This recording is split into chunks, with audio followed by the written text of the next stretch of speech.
So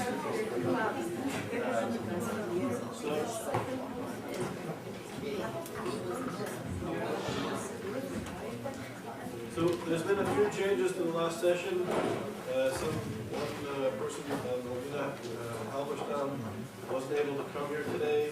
Erwin Cochran had to go back to Parliament, where he's actually working on the Canadian government. Canada may be one of the first countries to pass legislation that we're hearing more about, dealing with issues of incitement. Cochran went back to Ottawa to deal with that, so he's not going to be here. So the way the session will work, we're going to have Gregory Gordon speak. The title of his paper is From Incitement to Indictment, Prosecuting Mahmoud Ahmadinejad for Advocating Israel's Destruction. It's a very important topic, and one that the Yale Initiative and members of our academic community have been very much engaged in. And I actually wrote a piece with Erwin Cochran on incitement, and actually presented it at the OSCE and the Bundestag. Professor Menashe and I were actually just in the House of Commons and the House of Lords in the United Kingdom dealing with this issue as well. So I think it's a very important issue and cuts to one of the main concerns of our research center dealing with anti-Semitism. So once Professor Gordon is finished, David Menashe, who's the director of the Center for Iranian Studies at Tel Aviv University, will sort of make some summing up, ending keynote talk about the issues that we discussed last night and tonight, and perhaps ways to have maybe an action or something come out of this event. So it's really a pleasure to be able to introduce Gregory Gordon. He's a professor of law at the University of North Dakota and is one of the leading legal scholars on those very issues.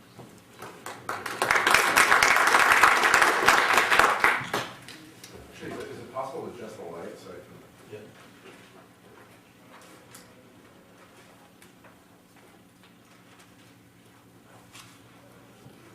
Thanks. For those of you who were at the talk last night by Erwin Kotler, you've got a pretty good sense of the scope of my discussion. I think he gave you a good overview of the law and some of the issues that are involved.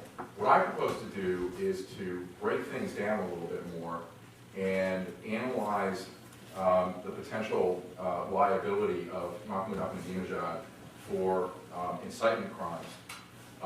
And I'm going to focus on what would be a criminal trial. Could he actually be brought to justice on criminal charges for his incendiary statements regarding Israel and Israeli Jews?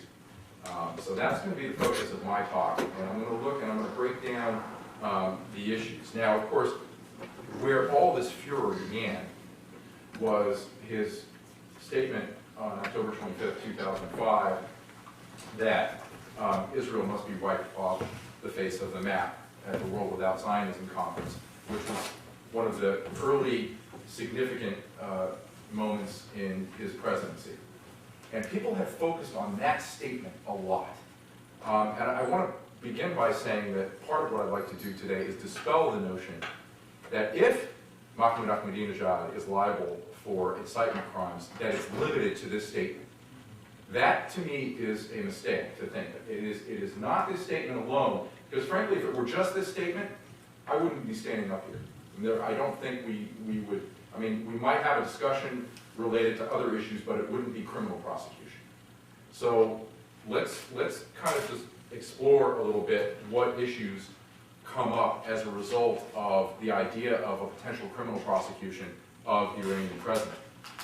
First of all, does the developing body of incitement law, which has really taken on a life of its own through the Rwandan genocide prosecutions, does it permit prosecution of a sitting head of state whose words actually defy easy translation and whose audience appears amorphous? So we're going to look, of course, at what the words are and what the audience might be. Secondly, even if it does, would prosecution run afoul of the law in the absence of actual rather than threatened mass atrocity? If we don't have an actual genocide, can we successfully bring a prosecution for incitement to genocide? Third, may a politician face crimes against humanity charges when he has supported attacks by third-party clients against civilians he is threatening in his speeches, but has not perpetrated the attacks himself directly. Okay? Because that is an issue that we have, and one of the things that I'd like to point out right now is that, frankly, I think one of the contributions that I've been able to make in this discussion is I think I've been the first person to propose that Ahmadinejad would be liable for crimes against humanity.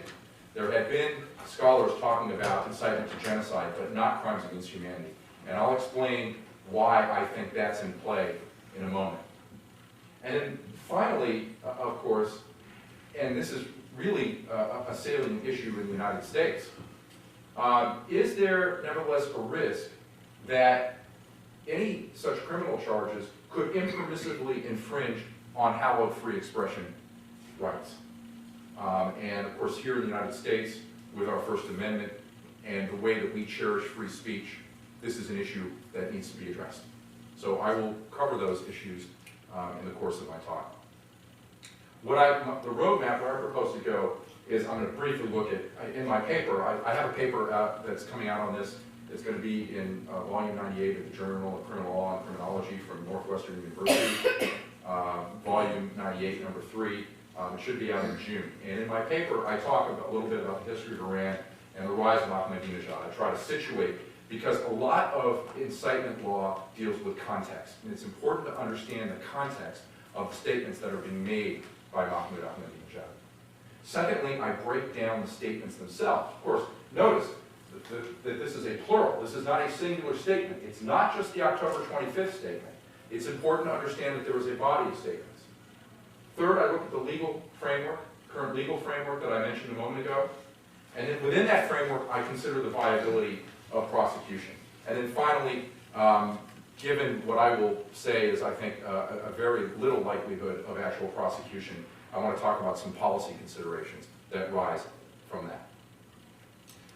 We've heard a lot of good information today about Iran, its history, and its development, starting from its dynastic history, Muslim conquest, and then we've heard about the period of the Shahs, leading, of course, to the Islamic Revolution, which is where our point of focus really begins. Ahmadinejad, of course, is really a product of that Islamic Revolution. He himself has been a devout Muslim from youth. His name was originally Saborgian, but was changed to Ahmadinejad, which means of the faith of Muhammad, I think, or something along those lines. I don't speak Farsi, but within his name, there is already a strong link to Islam. And he became, of course, a committed Islamic revolutionary activist. And some believe, it has not been proved conclusively, of course, that he might have actually been one of those involved in the taking of hostages when the Americans were taken in 1979. He was, despite that, relatively unknown in Iranian politics until he became mayor of Tehran. He began to institute fairly extremist policies as mayor of Tehran, and then he was a surprise victor in the race for president of Iran in 2005, and that is, of course, when he was catapulted into world prominence, especially once he delivered his infamous remarks on October 25th. From the beginning, he started spouting extremist rhetoric. This is just an example. Thanks to the blood of the martyrs, a new Islamic revolution has arisen that will cut off the roots of injustice in the world. So this notion of someone who is messianic or sees himself as messianic and sees his administration as a chance to usher in a new era of justice is, I think, important in understanding the context of the presidency of Mahmoud Ahmadinejad. Of course, another one of the prominent features of his presidency has been the support of terrorist groups aiming to destroy Israel. Hezbollah has been perhaps the most infamous of these relationships, especially in relation to its 2006 attack in summer against Israel. But there's also been support of Hamas and Islamic Jihad. In fact, Secretary of State Condoleezza Rice has referred to Iran as a central banker of terrorism in the world. as Professor Kotler pointed out last night, there have been parades where there have been missiles that have been draped in banners. I'm not actually purporting to show specifically one of those banners, and because I don't read the language, I don't know, but this is an example of something that came by in a parade, and I'm just showing it as a visual, so I make that qualification. But there have been accounts of these missiles draped, and there are photographs, I just don't have in this PowerPoint presentation, saying the equivalent of death to Israel. So where there may be some dispute about Ahmadinejad's statements, especially his October 25th statement about wiping Israel off the map, this sort of image is extremely valuable, I think, in understanding the mindset, especially when we talk about the intent, which we will when we talk about genocide, of Ahmadinejad in making these statements. The other thing that we need to keep in mind to put all this into context is that Iran, of course, is trying to develop a nuclear capacity. And while this may seem dire to some, certain experts believe that Iran could be capable of building nuclear weapons as early as 2009. There has, of course, been the National Intelligence Estimate, which has called this into question. I would say, however, that if you look at the literature that's come out since the National Intelligence Estimate, it's not so clear that the National Intelligence Estimate got it right. That, in fact, it looks like Iran has developed what it needs to create nuclear weapons, especially the fissile material that's necessary for that. It's much easier to create or develop a warhead than it is to have the fissile material, and apparently they are continuing to develop the fissile material. And it does seem odd, and I think people can maybe disagree about this, but it does seem odd that Iran is so desperate to have nuclear energy for civilian purposes only. It just seems like there could be other energy sources. The fact that it's clandestine, the fact that the parades, the missiles have been paraded and have been developed, those Shahab-3 missiles, which are capable of hitting Tel Aviv, that Iran possesses, makes us think that perhaps its motives in developing nuclear are less than peaceful. There have, of course, been the two Security Council resolutions, 1737 of December 2006 and 1747 of March 2007, which have called on Iran to end its nuclear program, and Iran has thumbed its nose at those. And there was talk of another resolution coming out soon.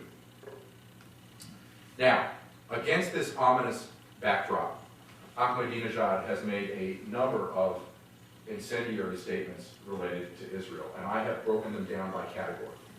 The most serious, of course, are the calls for destruction. Those are fairly direct. But there are more indirect statements that have been made, which, in my opinion, also can be classified as part of the incitement to genocide. Predictions of Israel's destruction being one of them. Dehumanization of Israeli Jews. Accusing Israel of perpetrating mass murder. Condoning past violence against Israel. Advocating expulsion of Israeli Jews from the Middle East. And, of course, a topic that we've talked about at great length today, Holocaust denial. Let's just take quickly a look at each kind of statement. In addition to the 2005, the October 25th, 2005 wipe off the map speech, he has stated that the Zionist regime cannot survive and cannot continue its existence.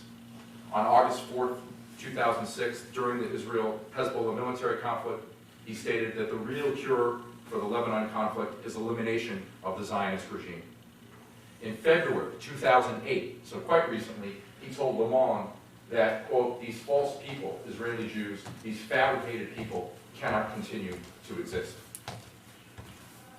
He has also made predictions of destruction, and I would submit there's been a recent paper put out by Susan Benich at Georgetown that these different categories are part of incitement to genocide. You don't just have to say, kill the Israelis. You can say other things that indicate that that's what you want. Predicting that they should be destroyed, for example, is one of them.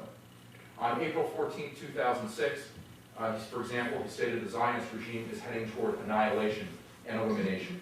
As recently as January 2008, he indicated to a television audience that Israel was doomed. And by the way, these are just a sample. There are many others, and I make reference to them in my paper. He has also dehumanized Israeli Jews. On August 1st, 2006, he stated, quote, "They are like cattle, nay, more misguided, a bunch of bloodthirsty barbarians. Next to them, all the criminals of the world seem righteous."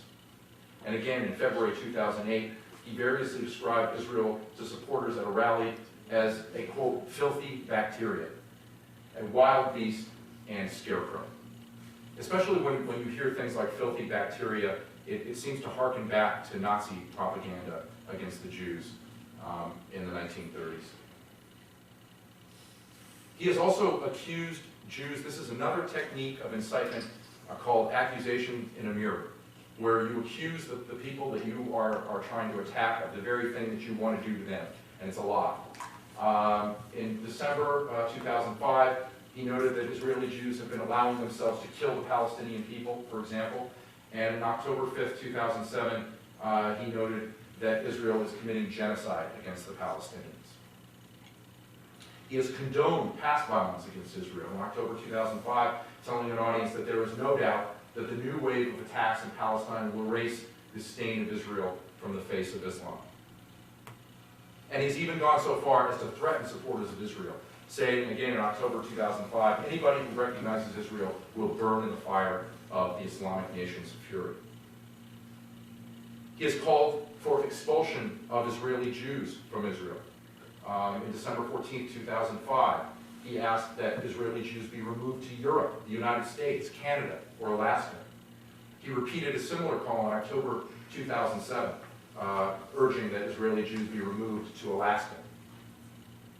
And of course, there is the Holocaust denial, and most prominently sponsoring and speaking at the December 2006 conference review of the Holocaust Global Vision, where David Duke, the Ku Klux Klan member, attended, as did YIISA, the prominent Holocaust denier. I told somebody I had one cartoon in this presentation, and this is it. Obviously, incitement to genocide is not a very laughable subject, but we have to have a little bit of levity in here. So, what kind of crimes are we talking about here if we look at these statements? What we can consider is, first of all, direct and public incitement to commit genocide. And the source of this crime is the Genocide Convention of 1948, in particular Article 3B. Article 2 actually sets out the definition of genocide, and I'll talk about that in a moment, which is a series of acts committed with the intent to destroy in whole or in part an ethnic, racial, religious group as such, national as well. But then the tradition of the Genocide Convention, of course, has been carried down into the Rome Statute of the International Criminal Court, which essentially takes Articles 2 and 3 of the Genocide Convention and places them into Articles 6 and 25. And then what are called universal jurisdiction statutes, which are domestic legislation which allows any municipal court to prosecute, for example, genocide, crimes against humanity, war crimes, what we call jus cogens crimes. That's the other way we can look at it. The other crime that we can look at, of course, is crimes against humanity, and in particular, persecution. There are a number of crimes against humanity. Persecution is the one that applies best to Ahmadinejad's speeches. And again, we look at the Rome Statute of the International Criminal Court, Article 7H, and universal jurisdiction statutes. There is no convention, there is no treaty for crimes against humanity, and that's one of the sad realities of the post-World War II era. More specifically, we get guidance on how to interpret these sources from the Rwandan incitement cases. Professor Kotler mentioned them last night. Akiyesu, Jean-Paul Akiyesu was the first. He was the bourgmestre in Kaba, which is a small town in Belgium. It's not so much that his case was significant in terms of how many were killed. Certainly thousands were in and around that area. He had his hand in a lot of it. He was just a mayor. It's the fact that it was the first case It was the first case that was tried and brought to a judgment in the International Criminal Tribunal for Rwanda, and so it was the first case of genocide that was adjudicated since the Genocide Convention. And so it set an important precedent and gave us a lot of the important elements. As Professor Kotler mentioned, it gave us a sense of what is public. When we talk about direct and public incitement to genocide, what is direct? There we understand that direct deals with the context, the cultural and linguistic context of the place and time that the statement was made. Kambanda, Jean Kambanda was the prime minister, and he spoke in metaphors. For example, as we heard last night, drinking dog's blood, allowing the Hutus to have their blood drunk like dogs without retaliating. That was a call to incitement, as found by the tribunal. It also let us know that a state leader, because he was the prime minister and he was the first head of government to be found guilty of genocide. Georges Ruggiu, I was a prosecutor at the International Criminal Tribunal for Rwanda, and I actually drafted that indictment, or at least I helped draft it. He was the only non-black African, he was a European, a Belgian, who got on the radio, Radio-Télévision Libre des Mines Collines, the famous RTLM, and incited to genocide. He too used euphemisms, such as finishing off the revolution of 1959, which was a reference to a time when there were massive ethnic massacres against Tutsis by Hutu in the late 1950s. And then, of course, the famous media case, which is the prosecutor versus Nahimana, YIISA, and Ngezi. These are three media executives. Nahimana and YIISA were the founders of RTLM. Ngezi was the editor-in-chief of Kangura, the newspaper, the chief newspaper that was calling for the extermination of Tutsis around the time of the Rwanda genocide. That case gave us a very good indication of what constitutes illegal incitement versus what constitutes legitimate speech. And then Mugesera was the Canadian case. Leon Mugesera gave an infamous speech in November of 1993 in which essentially he told Tutsis that they need to be sent back to their homeland of Ethiopia via the Nyabarongo River, which is a non-navigable river that was traditionally used to dispose of corpses after large-scale ethnic massacres. The first issue that we have to consider here is whether or not Ahmadinejad has general genocidal intent. And as I mentioned, genocide consists of certain harmful acts, killing, causing serious bodily and mental harm, inflicting on a group conditions calculated to bring about its physical destruction, for example, committed with the intent to destroy in whole or in part a national, ethnic, racial, or religious group as such. Okay, that's our basic definition of genocide. There is an issue that comes up on the general intent part of it, which is, does Ahmadinejad have intent to kill Jews when approximately 25,000 Jews live in his country and he has not targeted them for destruction per se? I would argue that he does have intent to commit genocide, even though he may not want to kill every single Jew that exists in the world. If he wants to kill Israeli Jews, if he wants to destroy Israeli Jews, then that is enough. We learned from the International Criminal Tribunal of Yugoslavia's jurisprudence coming out of the Srebrenica cases that where only a certain number of Muslims were targeted for murder, intent to destroy a group within a specific area, in that case, that enclave around Srebrenica, is sufficient to establish genocidal intent, even though it's not all of the Bosnian Muslims. The same would apply to Israeli Jews. And then, beyond the general intent issue, there are the elements of incitement. And as I mentioned, we get those from the Akayesu and the Nahimana cases. It has to be direct, of course, it has to be public. But when we talk about direct, it has to be viewed in light of its cultural and linguistic content. The question we need to ask is, did the people for whom the message was delivered or for whom it was intended immediately grasp the implications thereof? And then, of course, as I say, the Nahimana case was so helpful in fleshing out the content of the speech, whether it was permissible speech or whether it had corroded into criminal incitement. And to do that, we look at its purpose, its text, its context, and there's a relation really between, I think, context and whether or not it's direct, and the relationship between the speaker and subject, or the speaker and the audience. Then we look at mens rea and causation. And again, the general genocidal intent will inform to a large extent what we think about whether or not there is incitement. Again, the direct element, in light of its cultural and linguistic content, did the person for whom the message was intended immediately grasp the implication thereof? And there are some issues that come up when we look at directness. First of all, if we just look at the wipe off the map speech. Now, I mentioned that I didn't think the wipe off the map speech in and of itself is enough to be the basis for prosecution of incitement to genocide.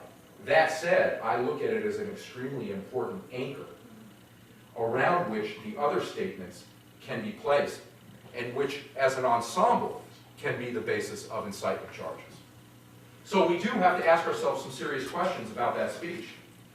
First of all, do we have a good translation of the Farsi? And there's been a lot of controversy about exactly what was said in Farsi. For example, did Ahmadinejad talk about a map, wiping Israel off the map, or eliminating it from the pages of time? We heard reference to the imam, as the imam said. What is that? What is the significance of that? Did he talk about it being wiped off, or did he talk about it collapsing? Was he talking about the regime, the specific government of Israel, or was he talking about the people of Israel? And there has been an analogy made to Khrushchev's famous "We will bury you" speech, which was delivered at the height of the Cold War. And if you look at Khrushchev's comments, he made them in the context of other statements, and they seem a little more innocuous, but they were used for propaganda purposes to make it seem as though the Soviet Union was, would be attacking us imminently. There are responses to these issues. First of all, it's interesting to note that all official Iranian translations refer to wiping Israel away. And there are linguists, as I point out in my paper, who subscribe to that view as well. Iranian experts, there's certainly many of them who believe that map is actually a more accurate translation than the pages of time. And whether or not Ahmadinejad is talking about the regime or the entire country and its people, he does refer to it often as an occupying regime, and there is certainly a level of hatred that seems to indicate that he's referring to the people and not just the government. The other thing is we have to consider the statement within the larger context of the other statements that were made. Again, it's not like the statement was made in isolation. If we look at the other statements, there's reason to believe that he would say that Israel should be wiped off the map. And of course, there are numerous other statements by Ahmadinejad that are not subject to translation controversies. So there's a lot, I think, that a prosecutor could hang her hat on in prosecuting Ahmadinejad. Another directness issue is the fact that in the Rwandan cases, statements made in the context of violence against the target group were a prominent feature of the cases. Without the contextual violence, perhaps you don't have the directness, and that's an argument that I've heard made. But my counter would be is that you have had a context of violence by proxy, because Iran has used terrorists to do a lot of its dirty work for it, and has attacked civilians through Hezbollah, Hamas, and Islamic Jihad. Another directness issue is, what is the target of the incitement? And I mentioned this a moment ago. Is it the Zionist government, not Israelis themselves?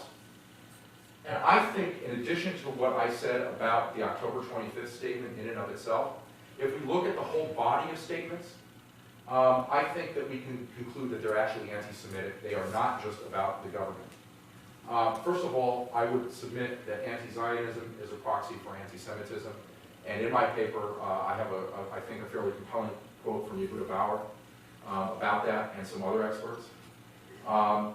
Secondly, I think if you look at the Holocaust denial, that's of a piece with the hatred that goes toward the Jewish people, for the reasons I think that Meyer pointed out. And then I would point to a very insightful statement by Professor William Chavis, who is perhaps the foremost expert on genocide in the world, that, quote, "The history of genocide shows that those who incite the crime speak in euphemisms." And I would submit that Ahmadinejad can't have it both ways.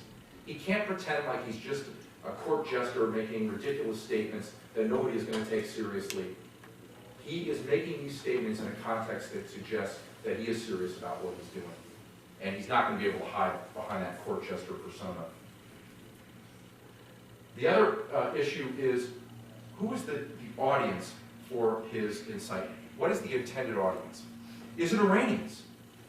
Okay, if it is, then our analysis has to shift to a certain extent. Is it Islamists, Islamic extremists? Or is it Muslims in general? To understand whether it is immediately grasped, whether his message or the significance of it is immediately grasped, we need to know who the audience is. And that's something that would have to be worked out if this case were ever brought to trial. This would be certainly a trial issue. What about, the other thing is, what is the incitement urging listeners to do? An argument would go, assuming the statements are directed at Iranians, why would Ahmadinejad have to incite when he and or the ruling elite in Iran would themselves control the use of nuclear weapons, would themselves push the nuclear button? And I think the counter to this is that Iranians have expressed dissent against Ahmadinejad's policies. There was a big protest last summer, for example. And I think what he's trying to do, I think an argument could be made, is he's trying to generate consent for a policy that would clearly result in mass murder if nuclear weapons were used, and would likely lead to a war that Iranians would have to fight. And I think he's trying to create an environment of hatred toward Israel and Israeli Jews that would allow there to be consensus. The other thing is that we're now just talking about killing. We're talking about destruction. The other aspect of this is he has called for the forced expulsion of Israeli Jews from the Middle East. And we could argue that one of those acts that I referred to, advocating infliction of serious bodily and mental harm, that is another potential part of incitement to genocide. This is another, remember, there are a series of acts. Forced expulsion could be one of them. It's not limited to murder. So there's another possibility for arguing that he's committed incitement to genocide without getting into whether or not he wants to kill Israeli Jews, etc. The causation element is something that I think is going to be brought up in any potential prosecution of Ahmadinejad because there has never been an incitement case brought in the absence of an actual genocide. But it's important to note that the jurisprudence says it's not required. It is not required. This is an inchoate crime. The crime is committed when the words are uttered in the proper context and with the elements that I mentioned earlier. The other crime that we can consider, of course, is crimes against humanity. Was Ahmadinejad's advocacy part of a widespread, this is in the legal jargon, a widespread and systematic attack directed against any civilian population made with knowledge of the attack? Professor Kotler made reference to the Stryker case from Nuremberg. That case, along with Rougiu, I mentioned a moment ago, that was the European Belgian radio announcer, Nahimana and Mugesera, the Canadian case, clearly indicate that it is not necessary to show resultant violence when it comes to crimes against humanity. The words themselves are persecution. That's the crime, persecution, deprivation of a fundamental right. There are a couple issues that come up, though, with this crime. The first is the link to terrorist attacks. If you're going to show that there were widespread and systematic attacks, it's going to have to be through the terrorist acts that were committed by proxy through Hezbollah, Hamas, Islamic Jihad. But there is credible evidence that Ahmadinejad has financed and supported these groups that have attacked Israel. And it's interesting to note that some of his speeches advocating destruction of Israel were made during the summer 2006 attack on Israeli civilians by Hezbollah. So you can link those statements to the actual violence. And that makes a more compelling case for crimes against humanity. I mentioned in here the Nicaragua case dealing with effective control. That would be an issue. How much control did Iran have? That would be a trial issue. But realize that the ICTY case of Prosecutor versus Tadic supported a test of lesser control than Nicaragua versus United States, which is from the International Court of Justice. The other thing that I think people are going to point out is that there's this decision from the ICTY, the Portage decision, which states that which indicates that there does need to be resulting violence if there's going to be a successful charge of persecution. I would note that it inaccurately cites the Stryker case. It ignores Rougier, which had come out and from the ICTR and said the opposite. And if you read it, it's not particularly well reasoned. The Fritzsche decision from Nuremberg, Fritzsche, who was the head of radio under Goebbels' propaganda ministry, he was acquitted. And I'm actually planning to write an article about that case. But that was at odds with the Stryker and the Otto Dietrich case. Dietrich was in the propaganda ministry as well, and he was convicted in subsequent Nuremberg trials. And that is also a poorly reasoned decision. Finally, this issue of free speech. Would a crimes against humanity charge impermissibly infringe on free speech rights? The U.S. First Amendment, of course, has the Brandenburg Standard, which the First Amendment will not protect speech that is directed to inciting or producing imminent lawless action and is likely to produce such action. We do have a more attenuated nexus between violence against civilians and hate speech here, but it's arguable that even under the Brandenburg Standard, there would still be a valid claim. Remember, we are not in the United States, and so there is a much looser international standard. Finally, there have been suggested jurisdictions for where Ahmadinejad can be prosecuted. The International Court of Justice could take the case pursuant to Article 9 of the Genocide Convention, which is the so-called compromissory clause. But remember that, well, I think I'm going to talk about this in a moment. Let's see if I'm going to say there's a problem with that. We could also, under the universal jurisdiction statutes, possibly prosecute him in municipal courts. And then, of course, the International Criminal Court could take him pursuant to a Security Council referral, because Iran is not a member of the ICC. So Article 13 of the Rome Statute of the International Criminal Court would be the only avenue through which he could be prosecuted by the ICC. With respect to ICJ jurisdiction, there are all kinds of potential problems. Iran is not likely to consent, and consent would be necessary. It's already thumbing its nose at the Security Council resolutions related to its nuclear program. It would take years for a decision. If you look at ICJ cases, they take forever to be litigated. And for all we know, Israel could be blown up by then. And it deals with the liability of the state, not the individual. And the trend has been toward individual criminal responsibility.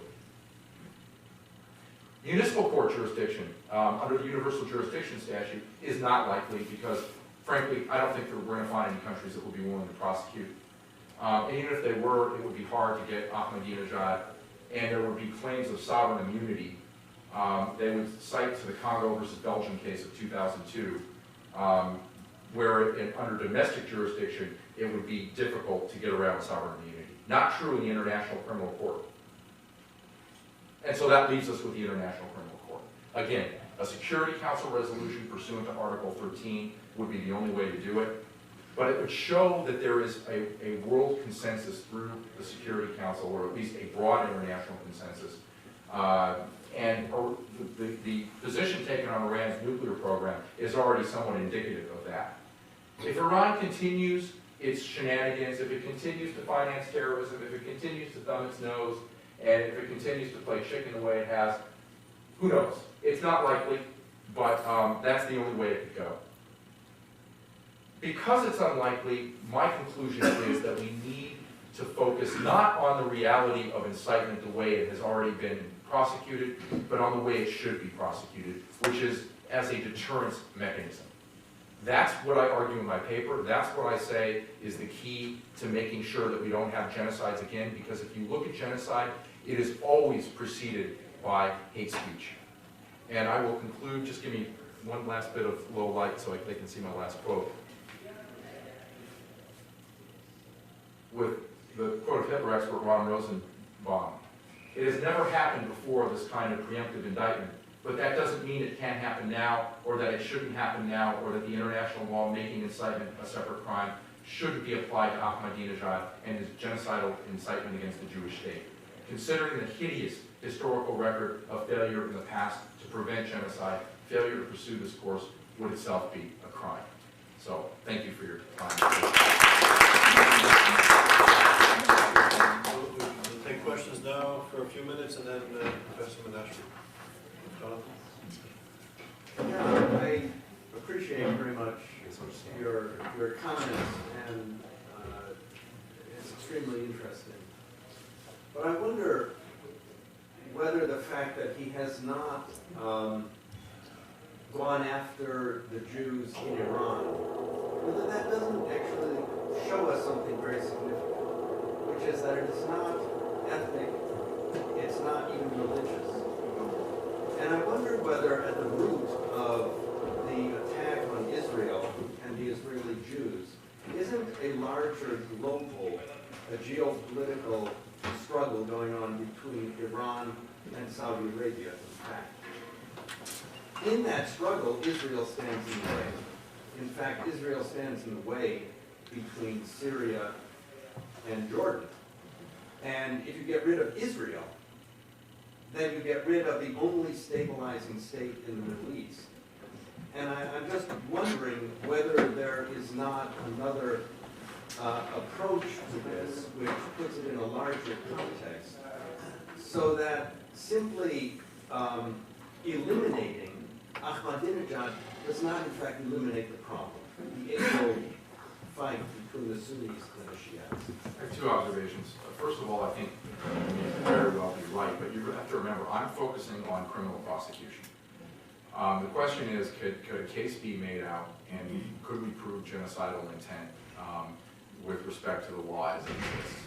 And my argument is that if you are advocating for removal of Israeli Jews from the Middle East, that whether or not you attack the Jews who are living under a dictatorship, if you will, within Iran, and are not being targeted for destruction currently, that shows that there's not genocidal intent. I would say to you that the Bosnian cases prove otherwise. The targeting of the Bosnian Muslims in Srebrenica was only a limited part of the group, and yet that was found to be sufficient for proving genocidal intent. So I take that as far as it goes for purposes of criminal prosecution. As far as whether there are greater implications, geopolitical considerations that deal with Ahmadinejad's reasons for wanting to get rid of Israel, you may be right. But I do think that there's some anti-Semitism in there. If he felt warm and fuzzy about Israeli Jews, I don't know that he would be so concerned about whether or not he was having a struggle with Saudi Arabia and that the Israelis were a problem in that regard. So I think it's complex. Mayor? I have two questions. Can you prosecute the head of state for being responsible for what other people in his state, let's say the official media, which he controls, make? That is, because you can find not only Ahmadinejad segments, but segments in the radio or TV, which advocate the destruction of Israel or go much further than what Ahmadinejad said. So can you say that he's responsible for it, even though he himself did not say it? This is one question. Secondly, or comment regarding the question of anti-Zionism and anti-Semitism, I think there is ample evidence to show that even anti-Zionism is also very much interlinked or anti-Semitism. Just to give you a few examples.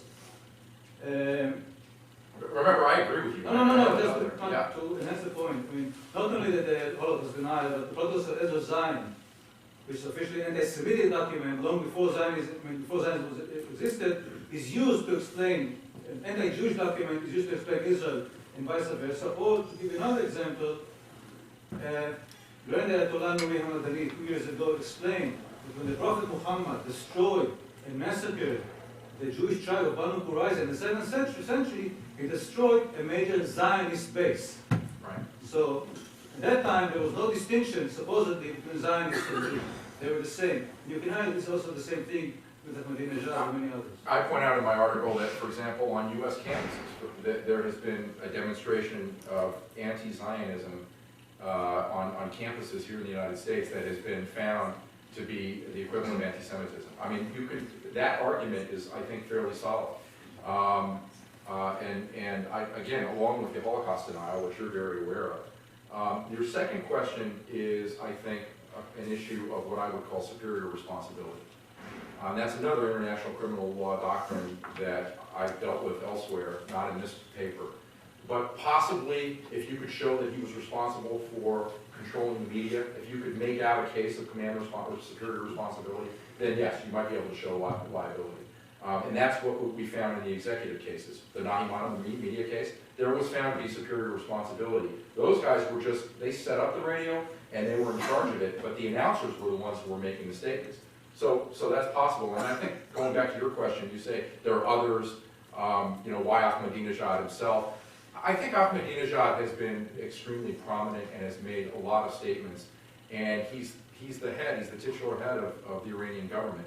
So I think this idea of the culture of impunity that I mentioned at the beginning, we have got to fight against that. We have got to root it out. There's no place for that in society. And I think prosecuting Ahmadinejad would send a very strong statement to the world in that regard. We have a lot of questions, so please, very brief questions.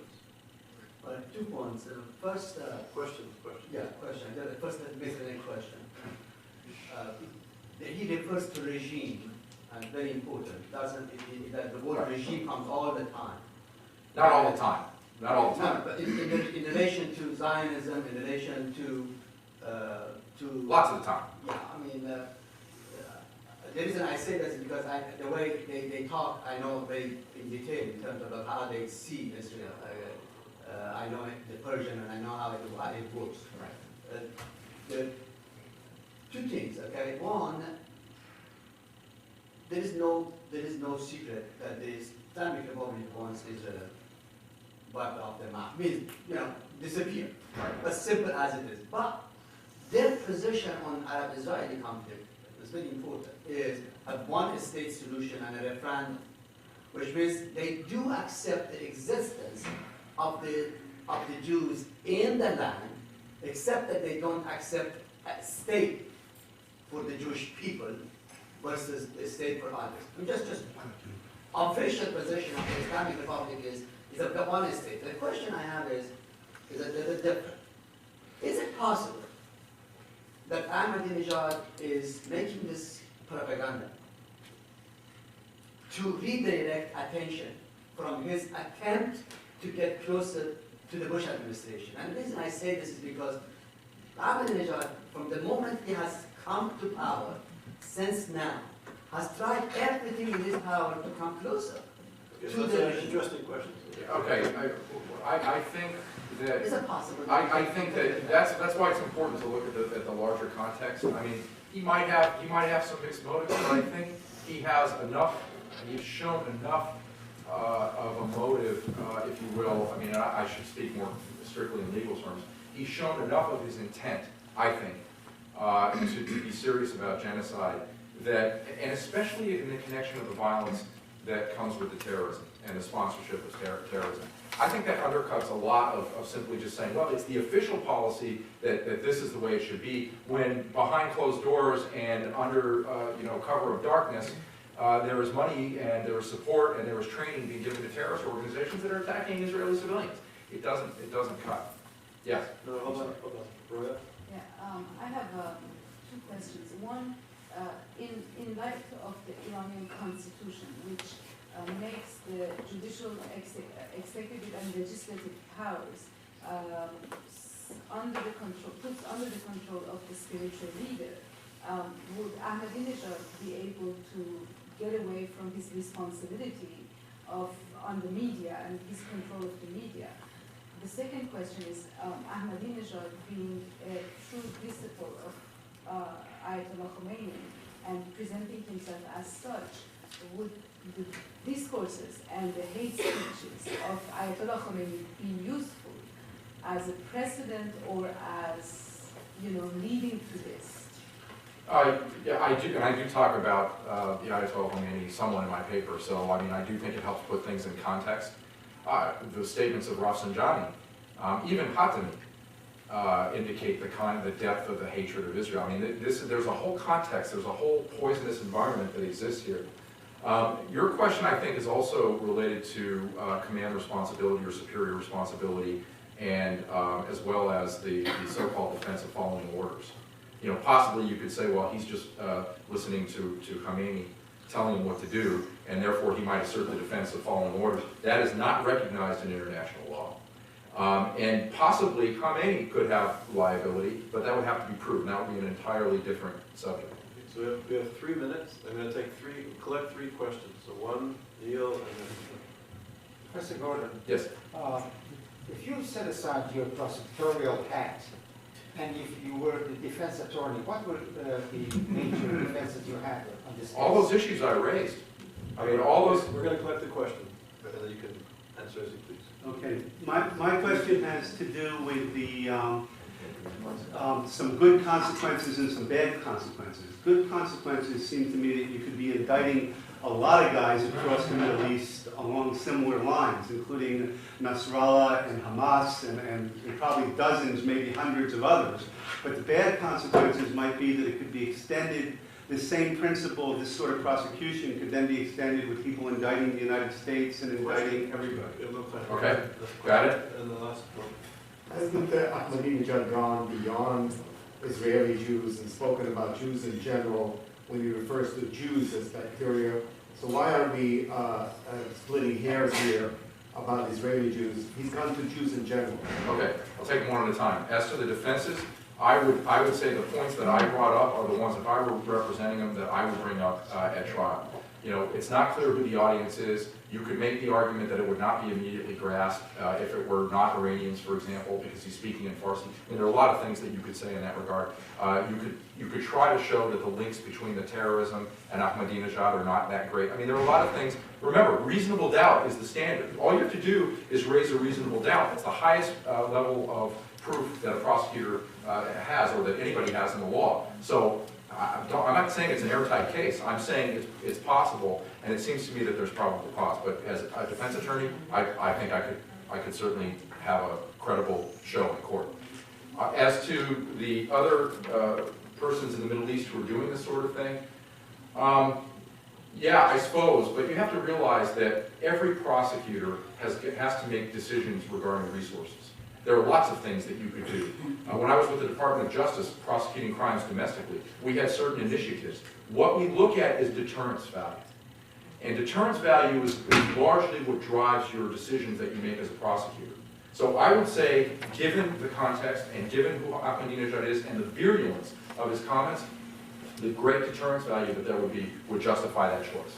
The third question is related to he's talked about Jews as bacteria. Why are we splitting hairs? Actually, I think those comments were made about Israel. When he talked about it being a bacterium, he's talking about Israel. He's not talking about necessarily Jews specifically. So that's why I'm saying he could maybe get around and say, well, that's not, I was talking about the regime. I was saying that the Zionist occupation regime was like that. That said, there have been occasions when he's made comments that indicate that he specifically hates Jews. And I think the Holocaust denial is certainly corroborative of that. So that's a point well taken. So thank you very much.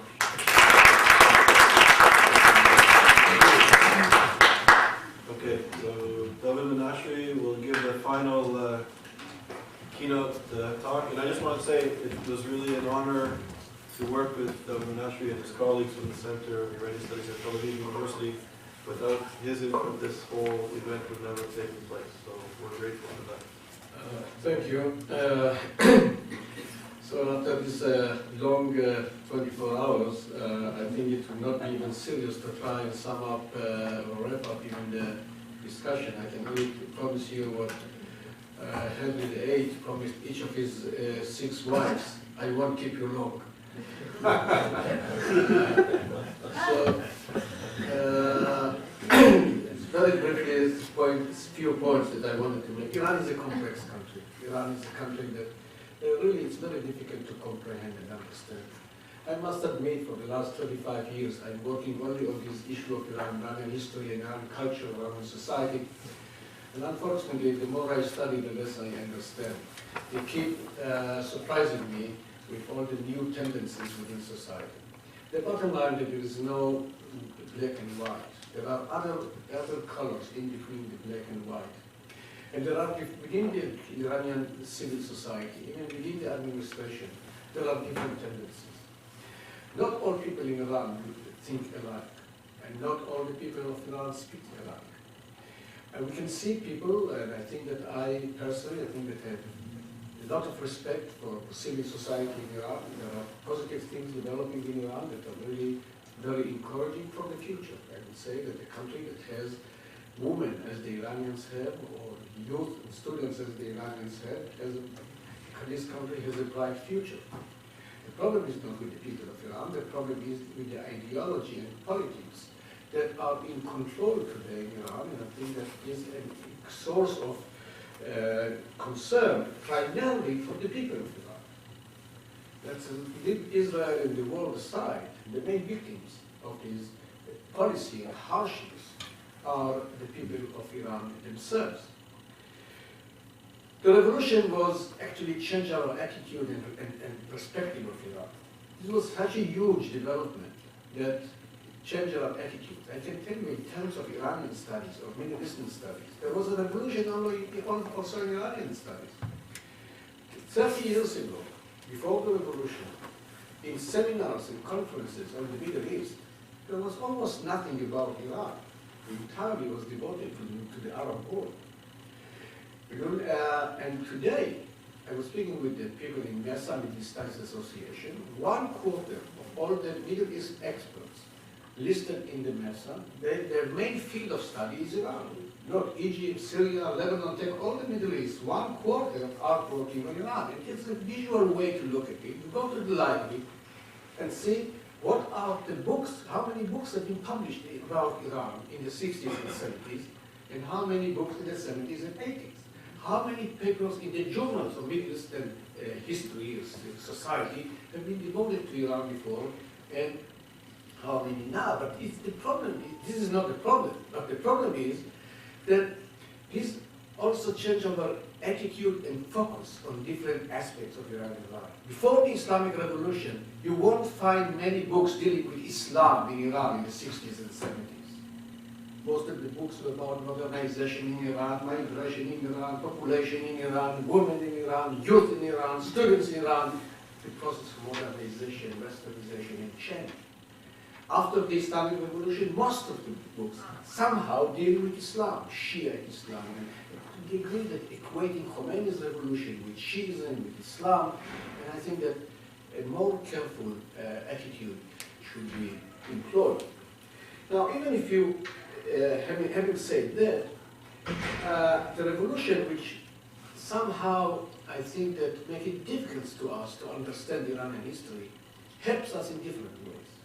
Because after such a huge tsunami, after such a huge change in history, it's easy to look back and see what remained from the legacy of the monarchy, what remains solid after all this basic change, and what has been wiped out and changed and removed. And if you take this perspective, you will see the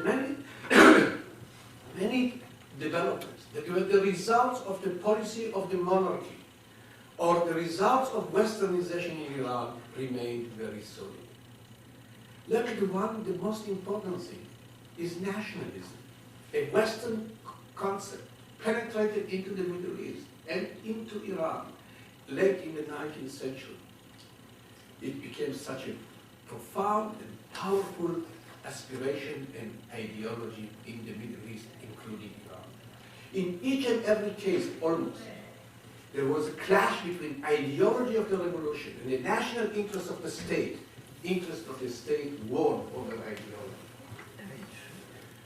They may be willing to pay higher price that you would think logical to preserve their ideological purity, but all in all, when there was a clash, it doesn't mean that the revolutionary movement wakes up in the morning and says, well, what can I do today against what I promised or against my ideology? No, they wake up in the morning, they want to do exactly what they promised.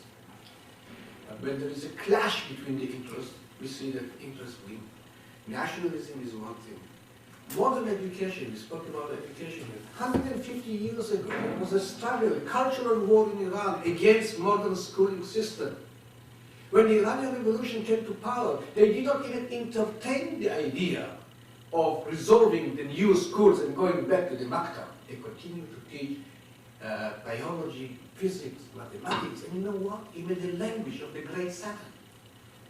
It's so absurd that on textbooks of each English book, there is also explanation. Why do we have to teach our children English? The fact that they have to explain it on the cover of each book, or at least it used to be in the early 80s, it's very meaningful. Well, they have their explanation. We need to export our ideology, so we need foreign languages. We need to fight with imperialism, so we need technology, and therefore we need foreign languages. The Islamic regime has never been against Western technology. Western technology was a great service for Iranian revolution. The telegraph line served the interest of the late 19th century movement, the early 20th century movement, as much as the as the tape cassette served Ayatollah Khomeini, as much as I believe that the next trend in the Middle East will be supported by the internet. All these issues that somehow that we discuss, but can you bring technology without culture? Can you isolate or separate culture from technology? The Iranians have tried to do it for a long time, and I think they failed again and again because big technology somehow penetrates also culture. In the morning today we heard about basically different attitudes to the question of democracy. And I think that the fact that Iran has elections should not be taken as a sign of democracy. In a way, Iranians have gone to the polls and voted in elections more than any other nations in contemporary history. On average, Iranians go to general elections once a year. 8 times to parliament, 9 times to presidency, 4 times to council of experts, 3 times municipalities. I think we came to 29 years of the Islamic Revolution. We are not even discussing the run-off elections.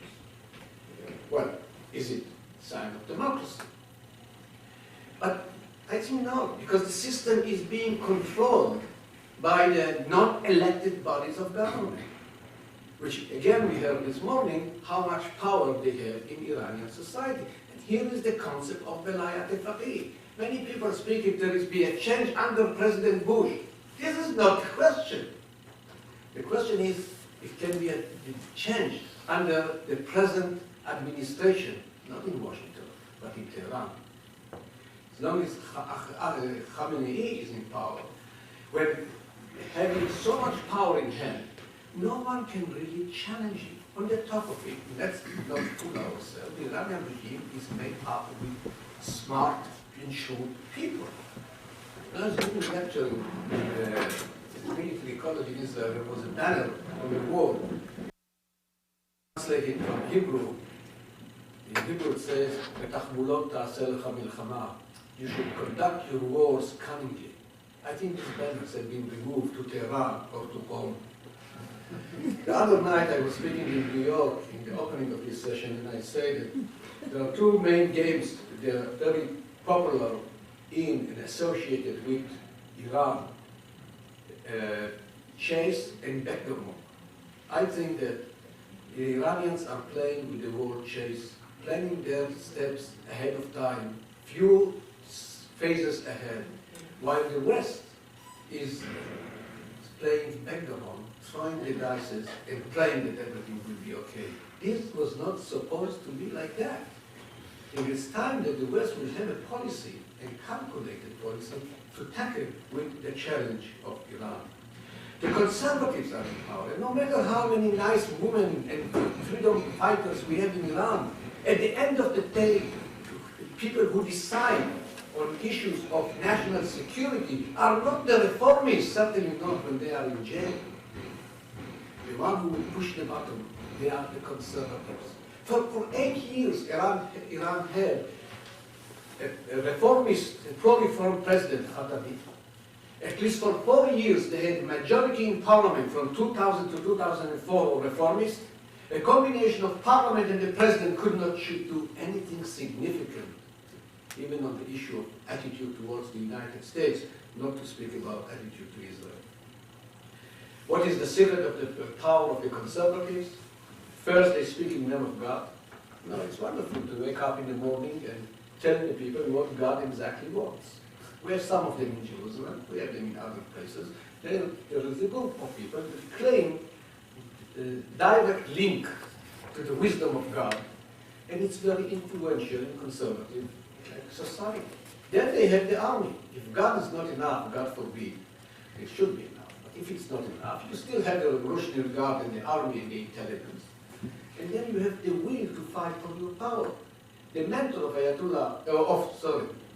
the mentor of President Ahmadinejad, Ayatollah Misbah Yazdi, made it very clear. When there were students rioting in Iran in July 1999, on a Friday sermon, he said a sentence that I think that whoever respects Islam should be really scared of such sentences. He said that whoever thinks that Islam is a religion of mercy does not understand Islam at all. Islam orders us to take sharp sword and cut the heads of the people who are against us. This is the mentor, or supposed to be the mentor, of Ayatollah, of President Ahmadinejad. We spoke a lot about anti-Semitism and the challenges to Israel and to its Western civilization. And honestly, for me, it really doesn't. I don't go to this question. It's wiped out of the page of history. The context is clear. The subtext is clear. The ideology of Imam Khomeini is clear. And the slogan of the Islamic Revolution, Israel should be eliminated and destroyed. Israel bayad mahmud nabud gardad. I asked a friend of mine, Iranian, why do you have to say that Israel should be eliminated and destroyed? After you eliminated Israel, what is remained to be destroyed? Just to make sure that it's dead and buried, that they won't come back anytime. So there is no question about it. And it's really this wording of that you use A, B, or C would not make a difference.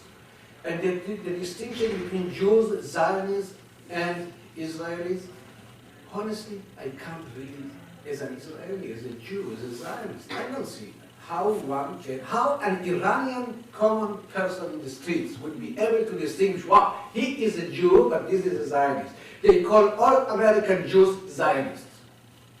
So if they are Zionists, why the Iranian Jews are not Zionists? And all of them are Zionists, because they pray to go back to Zion. They are Zionists. When they executed, the first civilian Iranians executed in 1979, Habib al-Qadayan, the former head of the Iranian community, was executed because of many things. But the headline was, a Jewish milliardaire has been executed. My friend Dr. Litvak mentioned all these talks about the Zionists of the era of the Prophet Muhammad. Where were the Zionists at that time? Unfortunately, there was no such ideology at that time. But they continue with this. I think that if Israel did not exist, Ahmadinejad should have founded the state of Israel. Because we serve an interest for the radical Islamists in power. Ideologically, they are against us. For pragmatic reasons, they don't have reason to change. And this hatred to the United States and Israel remain the main issues on the ideology of the Islamic Revolution. So why not continue and benefit? Unfortunately, for this wonderful city, Jerusalem, whoever wants to be leader in the Muslim world would raise the flag of Jerusalem. And I remember the days of the early 80s when Saddam Hussein invaded Iran. His army was marching the opposite direction, and Saddam used to say that the way to Jerusalem goes through Tehran. We looked at the map, the army was going elsewhere. But the issue is the symbol of Jerusalem is unifying people behind you in the name of the struggle for the Islamic or Jewish or anti-Jewish cause. Let me end with the following one major point. I'm a great believer in the people of God. My main area of studies in Iranian history was about education and the young people of Iran. Iran can certainly be proud with the young people that it has. In the educational system is better than most of the countries in the Middle East. Women organizations are the most active. Cinema industry is one of them. Use of internet and cinema is the most extensive in the Middle East. There are many other positive developments. The problem is not the people. The problem is the ideology, the politician, and the government. Iran, yes, though, has a tradition of popular movement and uprisings that no other country in the Middle East has. In the last 130 years, 20 years, there have been 4 great uprisings in Iran. One of them, the Tobacco Movement, 1891, 92. Then the Constitutional Revolution, 1906. Then the Mossadegh Movement, 1951, 53. Then the Islamic Revolution. Ultimately, I believe that the young people of Iran will start moving. The problem for someone like me, whose main field is history, is that historians are more careful than political scientists. Political scientists often make predictions. Historians don't make because they know that predictions are worthless. And I remember my grandmother was born in Iran, in Kashan, was very old and very disappointed of the young generation. She used to say that these days even the future is not what it used to be. The future has never been what it used to be because it keeps looking for surprises. But ultimately, people start in Iran will start moving. Iran is the only country in the Middle East with a constitutional revolution. Iran is the only country in the Middle East which has 2 huge revolutions in the 20th century. The question is, how can we predict when people will start moving? There is a beautiful song in Hebrew. It says that פתאום קם אדם בבוקר ומרגיש שהוא עם ומתחיל ללכת. All of a sudden, people wake up one morning and start moving. The problem is that we really don't know what would happen until people would wake up and start moving. I have a sense that this one day will happen. I can promise you, no one exactly knows when, and no one exactly knows what should happen in order to start movement of the young people of Iran, of the women of Iran. But I can promise you, when this will happen, you will have many scientists, many academicians and politicians who say, we exactly knew when that will happen, when it will happen, don't trust them. In history, there is no way to know when people get tired from one system of realities of life and they start moving ahead. In Iran, there is a tradition. In Iran, there is the potential. And the main potential is that the aim of the revolution has not been then materialized. The revolution, in my view, was not Islamic. The result of the revolution was the Islamic regime. People went to the revolution because they were fed up with realities of life. They were looking for hope for their children, for the future. Khomeini promised them the hope, if you want, the illusion, that will bring them to the, I almost say, to the promised land. This, after 30 years, did not happen. And the main challenge facing Iran itself is this gap between the expectation of people and the realities of life. And I think that as long as these aims of the revolutionaries of the 70s have not been fulfilled, the Islamic revolution is not yet over. The Iranian culture has been based for centuries on 2 major pillars, Islam and Persian culture. The tradition of Imam Hussein or Ali and the tradition of Cyrus the Great. And I think that in the last 200 years, though, we can see that Iranian culture is being based not on 2 pillars, but rather on 3. Islam, Persian culture, and Western civilization. People ask if the West will penetrate into Iran. I can tell you, the West is already in Iran. They go to the streets and they chant death to America, death to America. But when they are thirsty, they want to the Pepsi Cola, the Coke, they like the real taste, they say. So I think that there are changes in society, but to bring a major change, a lot of time is needed. Thank you very much.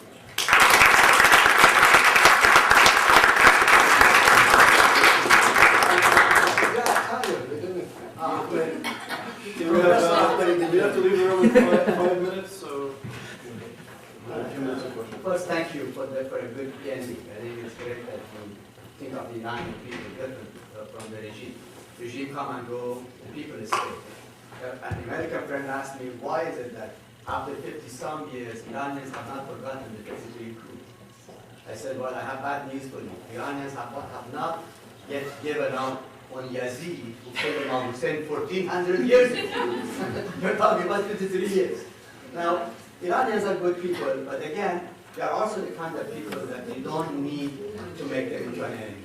It's only unfortunate, but they really are very deep in it. My concern is, at the end of the day, as our lawyer would say, that in every process there is a bottom line. In every case there is a bottom line. And the bottom line in the Israeli-Iranian relation is that these two nations have, at the end of the day, lived together. And that we cannot afford to make the two peoples into enemies. Because regimes come and go, governments come and go. At the end of the day, we must do everything in our power to create the kind of infrastructure needed to create positivism among the two people.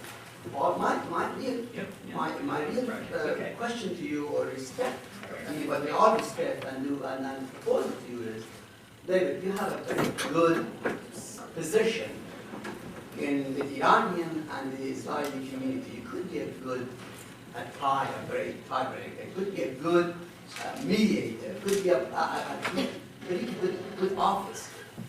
And create a kind of institution that brings some kind of a positive understanding to this relationship, as opposed to allowing people out there to just be negative. I think it is critical that we Iranians and Israelis, okay, develop an infrastructure that would bring positive ideas among us. And I want you to please think about it. Well, I agree with you to a large degree, except for your somehow believe that I can do something significant. I think that you are right, is that there is no hatred about peoples with the two sides. No, I have to humbly to admit it, limited. And I think that Israel did not turn Iran into the enemy. When Imam Khomeini came to power, Israel did not ask its diplomats to get out of the country. And you know how much Israelis respect the life of its own people at least. And the fact that the Israeli diplomats remained in Iran after Khomeini came to power means that Israelis were even entertaining the idea to continue relations. I think relations between the two countries would serve the interests of two nations. Iranian Israelis, for some reason, still think that about Iran in the way that you mentioned, as a potential ally of Israel. Because Israelis think about Iran on two junctures in history. They remember Cyrus the Great and the freedom granted to the Jews to come back and build the temple. And they remember the last Shah, Muhammad Reza Pahlavi. It was nice to the Jews to the way that when I was in Iran, they called him Papa Levi. But in between, the Jews have really suffered. I think that it's all at the hands of the Islamic revolution. If the Islamic regime would want, and I don't want to interfere with your elections, but again, I think that any of the candidates of the presidency would end up dealing with the Iranians. If the Iranians would ask them, they would agree. The key to the change is in Tehran. And unfortunately, as long as we have such a system that everything is in the control of the Wali Faqih, Ayatollah Janati made it very clearly. He said that even if 20 million people would vote one way and the Wali Faqih would say something else, the word of the Wali Faqih is the supreme leader, is the rule. As long as you have such a system, and the check and balances are all checking everything in favor of the conservatives, it's, I think, the big problem. Let me say another word. I think that what concerns me in terms of the Iranian domestic debate, and I agree with what has been said before, that we should encourage the Iranian asking questions and debating among themselves on many issues, including relations with Israel, including with our United States, nuclear issue. Let them start arguing. They know how to argue among themselves. They're big news sometimes. So I think that this should be encouraged. What I see in Iran recently is the spectrum of political debate has been significantly narrowed. Look about the elections of the first Majlis. You had two there Communist Party members running for office. You have Mujahideen Khalq running. You have the Freedom Movement, the National Front, all kinds of movements that were part of the Islamic Revolution. In the 90s, the contest became between reformists and conservatives. Today, the contest in Iran is between conservatives and neoconservatives, principles of two major colors. So actually, the domestic debate has been narrowed in favor of the conservative, because today no one speaks about a challenge of the reform movement, although it may happen one day. As I told you, I don't know the future. But currently, and what we see also, as we mentioned earlier in this morning, is that this Islamic regime is made up of shrewd people who draw conclusions from their mistake and correct what mistake that they identify. What they have done in the Majlis elections to the 8th Majlis compared with the 6th Majlis or to the 8th Majlis with the Council of Experts of December 2006 is one example. Okay, so we have to leave it here because we're out of time. Just a couple of very brief announcements. So thank you very much. On behalf of the Yale Initiative on the Interdisciplinary Study of Anti-Semitism, there's a lot of people to thank. Lauren is still outside organizing rides. Charles is here. We should thank him too. Lauren was amazing, and I really appreciate all the speakers who came from miles and went to some trouble to get here. Thank you for coming. And the people who came to hear. Aaron, a student intern from YIISA, is also helping out with the camera. So a lot of people went on to make this event, I think, a great success, so thank you. And also, just for your information, tonight there's a very important person who was born in Iran, who's now the Deputy Prime Minister of Israel. He was in Show Mufaz, he was in Washington today for strategic discussions with the Bush administration, with Condoleezza Rice and other people. And he'll be here speaking about Iran and Israeli-Iranian relations, apropos of your question. He will be here at Yale College, which is at 1 Prospect Street at 7:45. I think it's a very important issue, as we all know, and it's a timely event. So everybody is welcome to that. It's open to the public, so I hope you can come. So again, thank you very much.